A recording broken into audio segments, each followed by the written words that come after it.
For hours every single day, the most powerful man in the entire Roman world would lock himself alone in a room and do exactly one strange, specific thing: catch flies and stab them with a sharpened pen. When a senator was asked, apparently in all seriousness, who was in there with Caesar, he gave an answer sharp enough to survive as a proverb for 2,000 years afterward. Not even a fly. His name was Domitian, and every single detail of that image is historically accurate, straight from a Roman biographer who had every reason to get the small details right.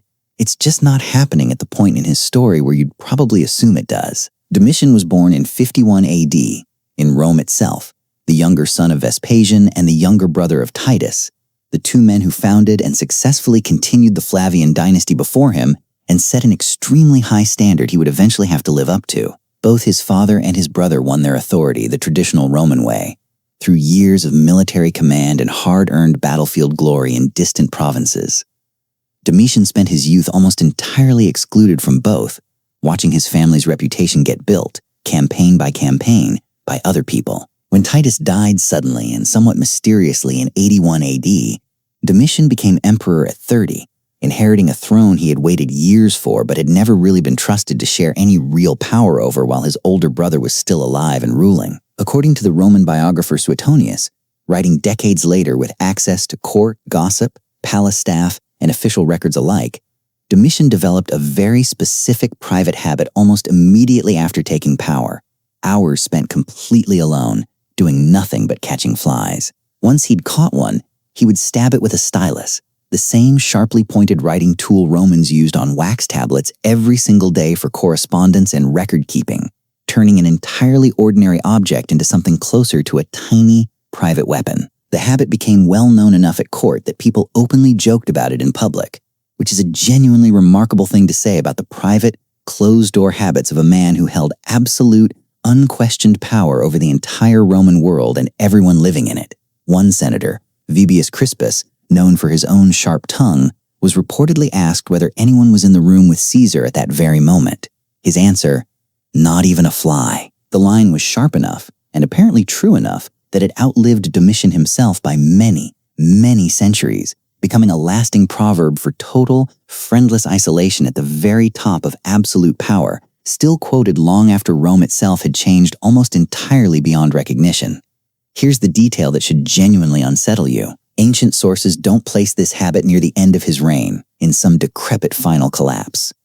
They place it at the very beginning, during the stretch of years historians generally describe as his most competent and moderate period of rule. In other words, the image most people naturally picture: a broken, isolated old tyrant killing time alone in the twilight of a failing reign, surrounded by the wreckage of his own paranoia, simply isn't what actually happened, according to the sources closest to the events themselves. The fly stabbing wasn't a symptom of some later collapse. It was there from day one, quietly running underneath a reign that looked, from the outside, like it was going perfectly fine to everyone who wasn't allowed through that particular door. That's arguably a good deal creepier than the popular version of the story most people already carry around in their heads. The isolation wasn't a late reaction to failure or old age catching up with him. It was baked into the man from the very moment he actually held power in his own hands, for the very first time in his life. Whatever was really happening behind that locked door, hour after hour, day after day, it was happening at the exact same time Domitian was simultaneously running one of the more functional, well-administered stretches of Roman government anyone could remember. Two very different versions of the same man were operating at the exact same time, inside the exact same palace, and almost nobody outside that one specific locked room could have reliably told you which version of him was actually running the empire on any given day of the week.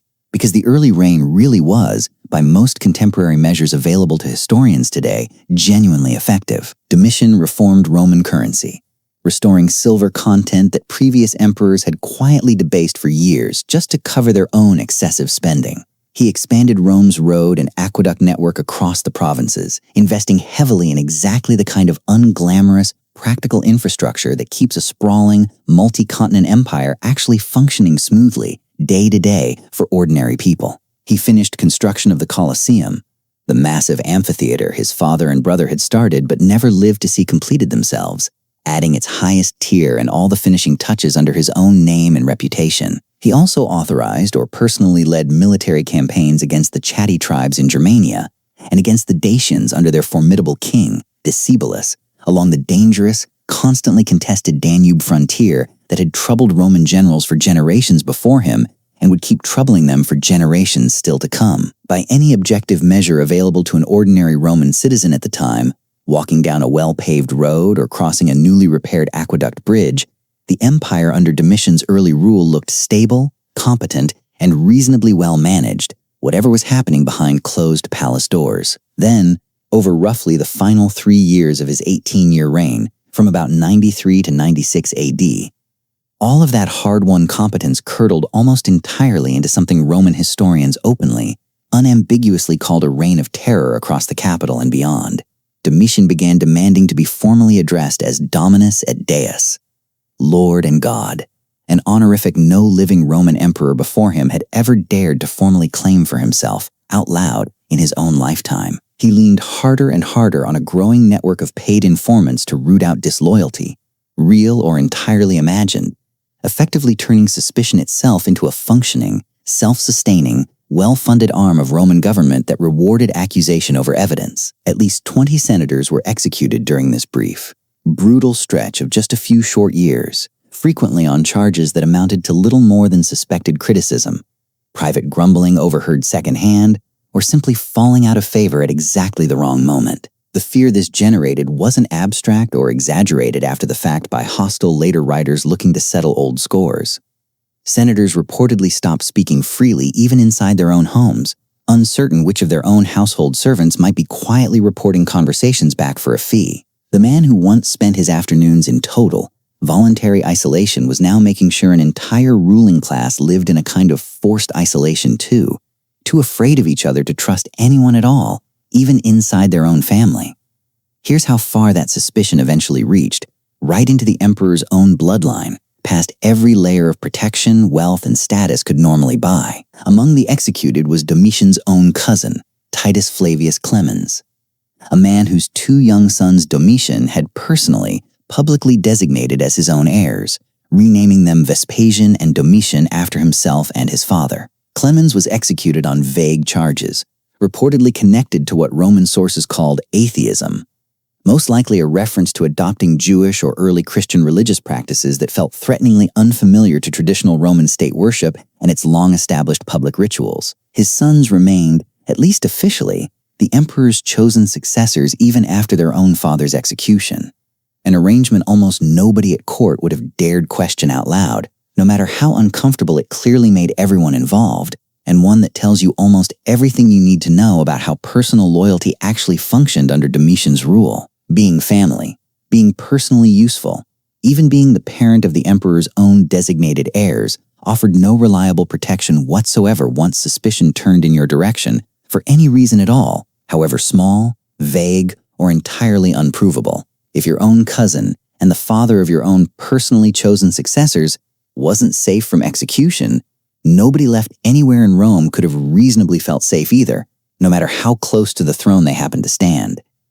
And that fear didn't stay neatly confined to the Senate chamber, safely far away from the man himself and his private guards. By 96 AD, the conspiracy that finally ended Domitian's life was organized from inside his own household staff, by people who worked for him personally, in close quarters, every single day of the year.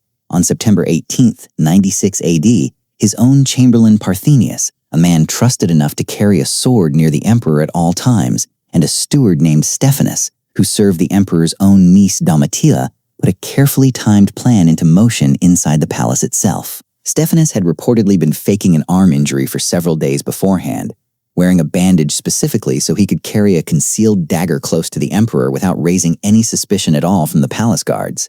When the moment finally came, Stephanus struck first, and Domitian, still strong and physically capable even at this late stage, fought back hard enough that the 2 men ended up wrestling desperately on the floor of his own private palace chambers. Stephanus was fatally wounded in that struggle himself, but the other conspirators waiting nearby quickly rushed in and finished what he'd started, stabbing Domitian to death right where he fell on his own palace floor. The Senate, which had spent years quietly terrified of him, reacted to the news with open, unashamed, almost celebratory relief and quickly passed a formal damnatio memoriae. His statues melted down for their bronze. His name chiseled off public monuments across the entire empire.